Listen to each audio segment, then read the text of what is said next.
কি পরিমাণ স্নো, এই যে স্নো স্নো। আসসালামু আলাইকুম এভরিওয়ান, কেমন আছেন আপনারা সবাই? আশা করছি সবাই অনেক অনেক ভালো আছেন। আলহামদুলিল্লাহ আমরা সবাই অনেক ভালো আছি। তো নতুন একটি ব্লগ শুরু করতে যাচ্ছি, আশা করবো আজকের এই ব্লগটি আপনাদের কাছে ভালো লাগবে। তো আমরা এই বছরের শেষ হলিডেতে যাচ্ছি, অন্য একটা কান্ট্রিতে যাচ্ছি, ইউরোপের। তো আসলাম ইউরোপে, পর্তুগালে আসার পরে আসলে পর্তুগাল থেকে অন্য কোনো কান্ট্রিতে আমাদের যাওয়া হয় নাই। আসার পরেই বাচ্চাদের লেখাপড়া, স্কুল সব কিছু মিলিয়ে গোছগাছ করতে করতে কয়েকটা বছর হয়তো এমনি পার হয়ে গেল। তো এবার আমরা প্ল্যান করেছিলাম যে আমরা যে আর কয়েকটা কান্ট্রিতে ঘুরবো, তো একসাথে 2টা কান্ট্রিতে ঘুরে আসবো। তো আমার হাজব্যান্ডের ভাগ্নি থাকে নরওয়েতে, তো নরওয়ে আর প্যারিস এই 2টা জায়গায় আমরা ঘুরে আসবো। তো একটা লং ট্যুরের জন্যই যাচ্ছি।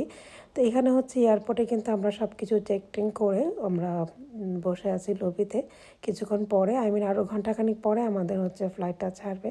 তো আমাদের ফ্লাইটটা ছিল ভোর 6টার দিকে। তা আমরা যেহেতু এটা একটা ডোমেস্টিক ফ্লাইট, তো এয়ারপোর্টে অ্যাকচুয়ালি একটু তাড়াতাড়ি যাওয়াটাই ভালো, 1-2 ঘন্টা হাতে রেখে যাওয়াটা অনেক বেশি ভালো চেকিং করার জন্য।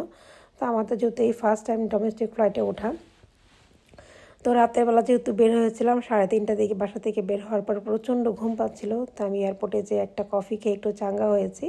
তার এই তো এয়ারপোর্ট থেকে এখন আমাদেরকে বাসে করে প্লেনের কাছে নিয়ে যাচ্ছে। আমাদের ফ্লাইটের টাইম হয়ে গেছে।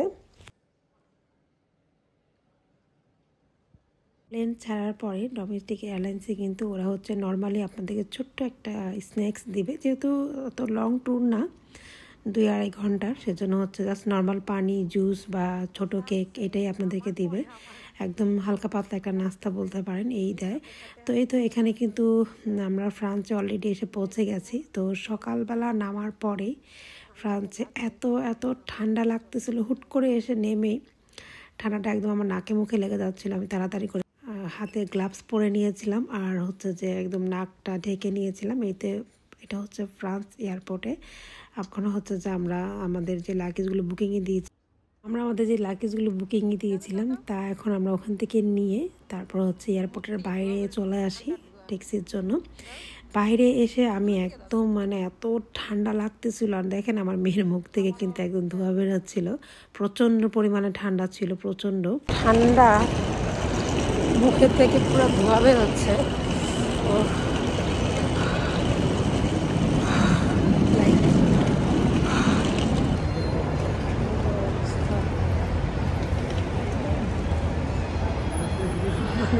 দেখা যায় না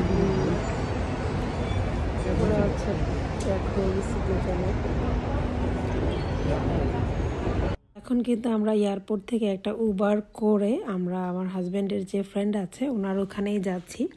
তো ওখান থেকে আমরা কোথায় কোথায় ঘুরতে যাবো ওইটার প্ল্যান করবো। গাছের পাতাগুলো এত সুন্দর লাগতেছিল, একদম চারপাশটা ইয়েলো, তারপর রেড, কি যে একটা সৌন্দর্য ছিল গাছের পাতাগুলোর।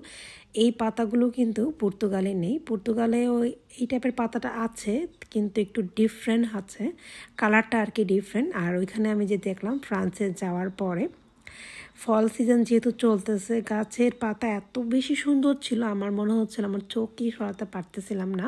আমরা আমার হাজব্যান্ডের যে ফ্রেন্ডের বাসায় যাই, তো যাওয়ার পর ফ্রেশ হয়ে খাওয়া দাওয়া করার কিছুক্ষণ পরেই থেকে দেখলাম যে ওয়েদারটা কেমন যেন একটু মেঘলা মেঘলা হয়ে আসতেছিল। তারপর থেকে দেখলাম হালকা একটু বাতাস পড়তেছে। বাতাসের পর থেকেই যা ওয়েদারটা এত খারাপ হয়ে যাবে এটা কিন্তু আমরা চিন্তাই করতে পারিনি। সামনে দেখতে পাবেন যে আমার ফ্রান্সে যাওয়ার যে উদ্দেশ্য ছিল সবই নষ্ট হয়ে গিয়েছিল। তো যাই হোক, কিছু করার নাই, ভাগ্যে আমার যতটুকু ছিল অতটুকুই দেখতে পেরেছি বা এনজয় করতে পেরেছি। এই যে সকাল কিন্তু এখন প্রায় সকাল 10টা 10:30টার মতো বাজে। কিছুক্ষণ পর থেকে এই যে আকাশ থেকে হালকা হালকা বরফ পড়তে থাকে, স্নো পড়তে থাকে। তো প্রথমবার এমন স্নো পড়া দেখে আমি তো মহা খুশি ছিলাম যে এত সুন্দর করে স্নো পড়তেছে, কি যে ভালো লাগতেছিল। আমি ওই জানলা থেকে সরতে চাচ্ছিলাম না। তো আর ওই ভাইয়া বলতেছিল, আপু স্নো পড়তে যে কি ভালো লাগে দেখতে, কিন্তু বাইরে গেলেই বুঝতে পারবেন যে আসলে কি মজা। সত্যি বাইরে আসার পরে দেখতেছিলাম যে এত ঠান্ডাও লাগতেছিল, কিন্তু আবার ভালো লাগতেছিল, যেহেতু স্নো লাইফের ফার্স্ট টাইম এভাবে চোখের সামনে বরফ পড়তেছে আর হাত দিয়ে ধরতেছি, এটা আসলে একদম আনএক্সপেক্টেবল ছিল। আমরা ভেবেছিলাম যে ওই দিন ওয়েদারটা অনেক ভালো ছিল, আমরা ওইটাই জানতাম যে ওয়েদারটা ভালো ছিল।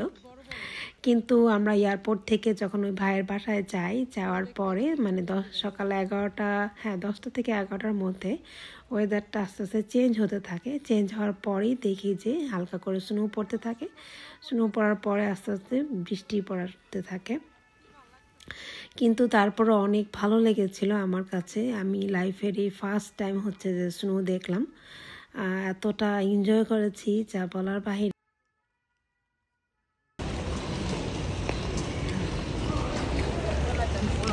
স্নো পড়তেছে, এত সুন্দর লাগতেছে।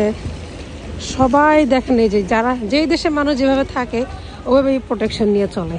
ঠান্ডার মধ্যে বেরোতে হবে, স্নোতে বেরোতে হবে, সো ওদের প্রিপারেশনটা কিন্তু এরকমই। এই যে পুরো কিন্তু স্নো পড়তেছে, আমরা স্নোর মধ্যে হাঁটতেছি, জোরে জোরে পড়তেছে, দেখা যাচ্ছে না? হ্যাঁ এখন একটু ক্যামেরা দেখা যাচ্ছে স্নো।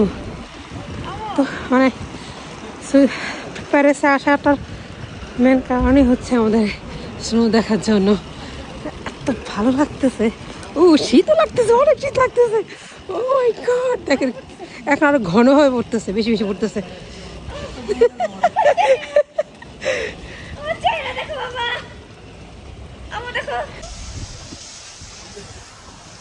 মেন রাস্তা না, গাড়ির রাস্তা এখন দেখা যাচ্ছে, স্নোতে পড়তেছে, দেখা যাইতেছে ওর পুরা ভিজে যাচ্ছে।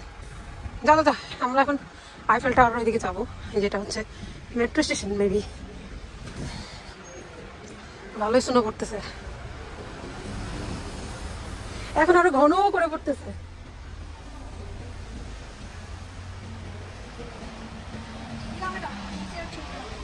দাঁড়া, হ্যাঁ শরীরে লেগে আছে তো পুরো।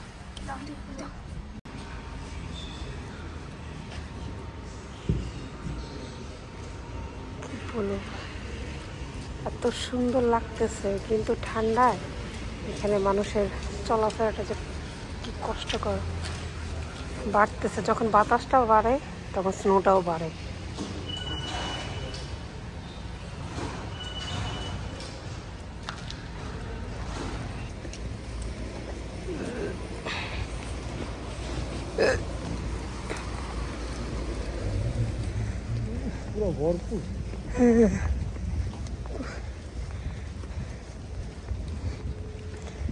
এখানকার মানুষ এইভাবে চলে অভ্যস্ত হয়ে গেছে, তাই না?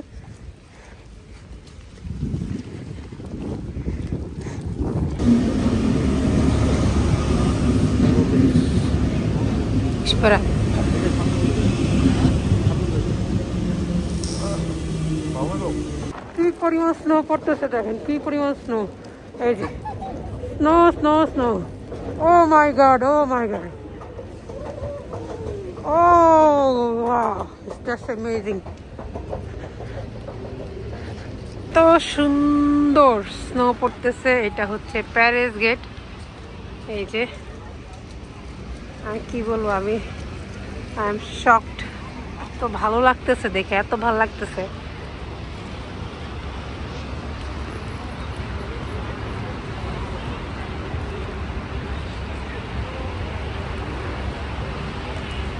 ব্যাগ দেখো, ব্যাগ।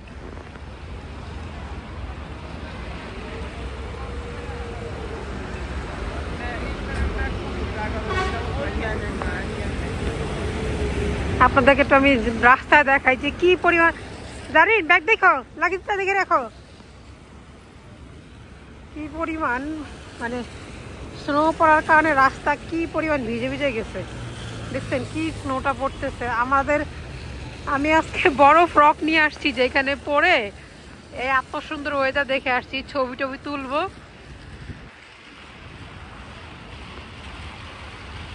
মানে স্নোর জন্য এখানে আর আমার কিছুই করা হইতেছে না। এই যে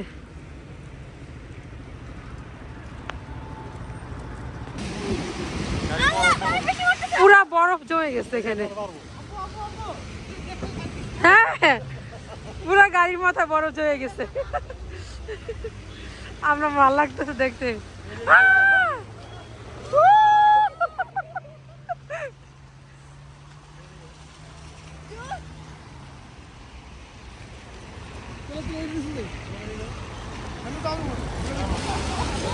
তুষার আরো বেশি পড়তেছে, আস্তে আস্তে আরো বাড়তেছে, আস্তে আস্তে আরো বাড়তেছে, আরো বাড়ছে, মানে একদম অনেক।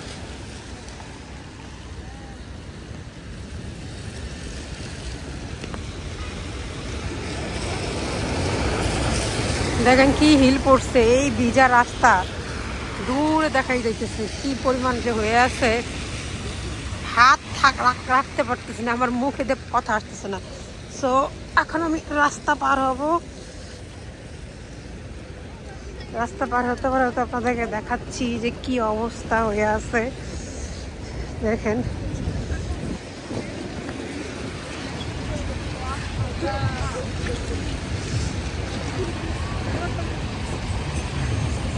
তুষার পড়ছে, এখন একদম পুরো বরফ পড়তেছে, আমার নাক পাক লাল হয়ে গেছে।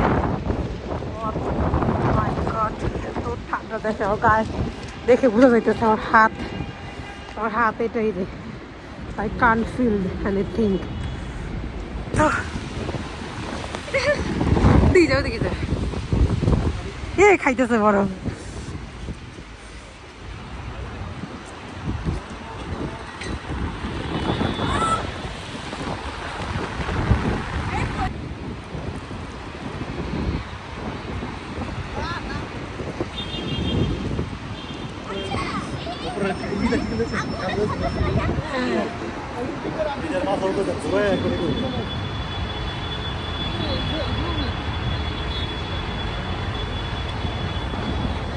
এখন হচ্ছে আমরা প্যারিস গেট থেকে বের হয়ে ওখান থেকে একটা ট্রেনে করে আমরা আইফেল টাওয়ারের কাছে যাচ্ছি।